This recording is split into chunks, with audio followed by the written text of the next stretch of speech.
meus ouvintes do Brasil inteiro. A gente veio falar aqui um pouquinho sobre a literatura mundial, uma literatura muito conhecida. Sobre um livro que o nome dele é Senhora, escrito por José Alencar. Podem ver que a gente tem bastante pessoas aqui, uma honra ter cada um de vocês. E a gente vai fazer uma dinâmicazinha sobre o livro. A gente tem aqui os apresentadores e as pessoas que acabaram de ler o livro. Os apresentadores são eu, Calma Gavioli, Gabriela, Malu, Arthur Falcão, Isadora Marangoni e Arthur Marangoni. Vou passar a fala aqui para a minha amiga Isadora. Boa tarde. Bom, o livro foi criado em 1875, no século XIX. Agora eu vou falar um pouco sobre o resumo da obra. A obra em si se baseia em uma mulher chamada Aurélia, em que o seu avô faleceu e depois disso a sua fortuna ficou herdada toda para ela. E na sua adolescência ela teve um amor com Fernando, que não deu certo na época e ele acabou se casando com outra mulher rica e trocando ela por essa outra mulher. E aí, quando ela ficou rica, ela quis pagar o seu casamento para voltar com o Fernando.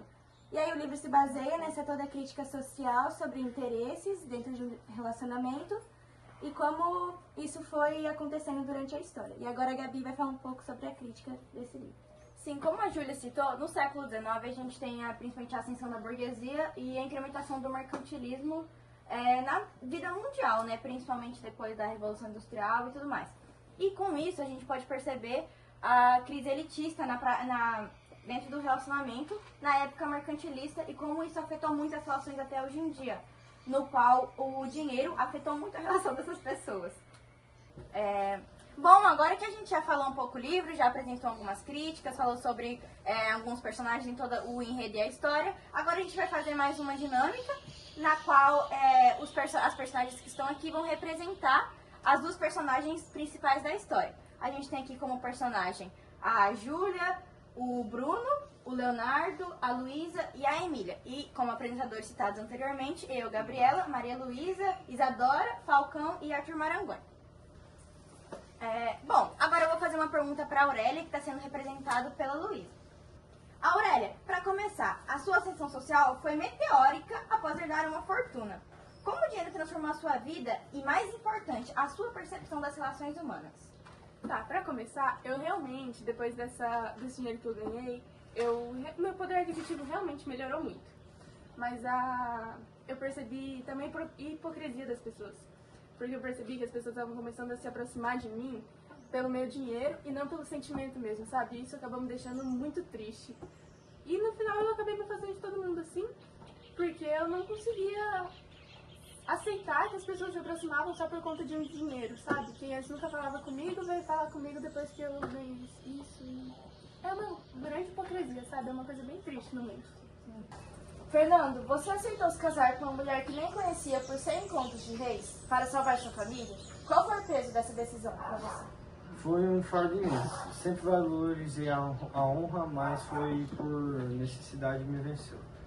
Aceitar aquele contrato foi como eu vender minha dignidade.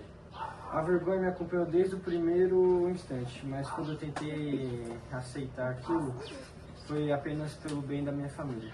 Então agora eu vou dar continuidade fazendo uma pergunta para a Aurélia. Então, após o casamento, vocês viviam em uma relação de aparências? Tipo, quase como estranhos sob o mesmo teto? Como era essa dinâmica? Bom, o nosso casamento, né, ele era um teatro constante. Porque a gente vivia sobre o mesmo teto, dormia na mesma cama, mas era sempre por baixo de orgulho e mágoa.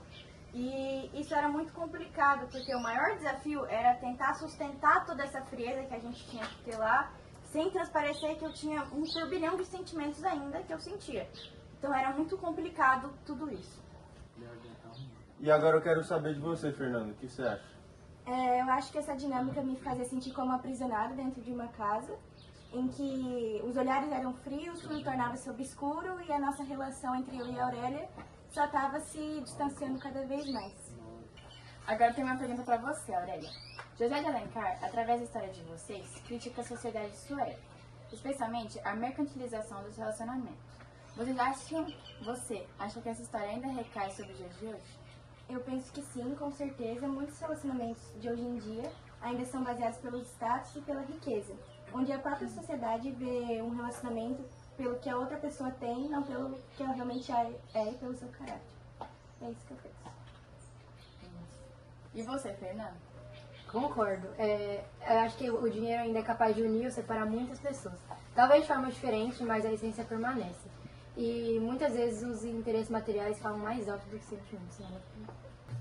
Aurélia, se você pudesse dar um conselho aos jovens que estão iniciando num relacionamento agora, um conselho de pressões sociais, assim, qual seria sua resposta?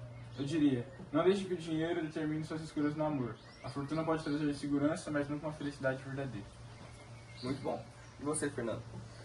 Eu diria que essas relações que surgem pelo dinheiro não são autênticas. Então você tem que procurar uma pessoa que, tipo, você realmente combine com ela e não seja só por interesse. Porque essas relações por interesse não duram, não adianta. Sim, muito bom. E assim vai encerrar a nossa dinâmica. Muito obrigado a cada participante aí, que a gente se representaram como a Aurélia e o Fernando. Agradeço a todos. E agora a gente vai falar um pouquinho sobre se ainda existe essas coisas. Esquecer um pouquinho o livro e passar a falar sobre o dia a dia da gente. Se a gente já viu algum caso que aconteceu isso. E é isso, vamos lá. Nós temos o exemplo da Virgínia Fonseca e do Zé Felipe, que é um casal que mostra muito na mídia e que eles terminaram recentemente. E puxando já que ela falou do Zé Felipe e da Virgínia, né? Eles eram um casal, tipo, não é nem sobre riqueza, porque os dois já eram muito ricos. Mas mostrava na mídia que era feliz, que era tudo. Mas quando foi ver, terminaram e tal, nem se conversam mais. Até o Leonardo falou lá que sente falta dela, mas pelo jeito eles não vão voltar. Alguém tem alguma coisa sobre isso? E atualmente a gente vê, tipo, tá saindo muita fofoquinha na mídia, que ele tava supostamente traindo ela, com a Ana Castela, inclusive, né, que é outra Boiadeira. muito famosa na mídia.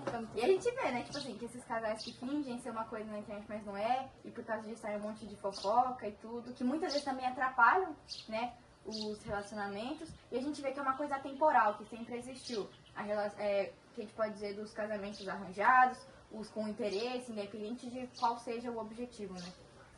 Então, outro caso agora também, só que é diferente, porque eles não estão juntos por interesse, é o caso do príncipe Harry e da Meghan. Realmente. Eles são totalmente ao contrário, né? Ele era neto da Rainha Elizabeth, se eu não me engano, e ele, tipo, renegou todo o trono. Não perdeu o dinheiro, lógico, mas ele renegou, tipo, dele ser o próximo rei da Inglaterra pra casar com ela, sabe? Por realmente amor. Então, é ao contrário de tudo isso. E puxando já vocês falando assim, e ele não é um casal que posta tudo na mídia, é um casal mais pra eles mesmo. Um casal de verdade, um casal que vive a vida, ele renegou, que nem ela falou, o trono, pra viver com ela. Porque se ele quisesse continuar no trono, ele não ia poder ficar com ela. Então, por amor, ele renegou o trono. Só que se eu não me engano, ela morreu dele. Não morreu, dois. São casados até Vai hoje. puxar assunto de O filho Archimond Betts nasceu em 2019. E a sua filha Diana A princesa Lilibet. Diana, amor.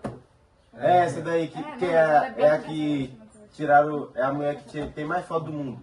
É? Tipo, ela é a pessoa que mais tiraram foto do Olha um mundo. fato curioso agora no nosso podcast, que Foi também minha é mãe que me cultura. contou. Vindo... Não, acabou aqui, né? Ela morreu, sabe como? Acabou, né? Acabou. Cala a boca. Ela tinha muito parasita. Aí, tipo, ela entrou num carro lá que ela tava no evento. Ela entrou no carro, os parasitas foi atrás. A motorista dela começou a acelerar pra fugir dos parasitas. Bateu e morreu. Paparazzi! Não gosta de rir dos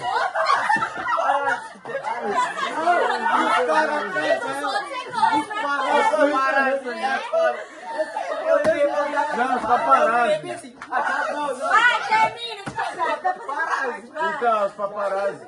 Os paparazzi estavam atrás, o motorista foi acelerar, correr, fugir. Isso aí bateu, se acidentou e morreu. Parasita pegado. Vai. 3, 2, 1. Então, bom, pessoal, esse foi o nosso podcast. Espero que vocês tenham gostado da apresentação do livro. Também falando sobre alguns assuntos gerais do mundo. E eu agradeço a presença de cada um que esteve aqui presente. E espero vocês na próxima audiência. Valeu, obrigado. Tamo junto, a salva de palmas.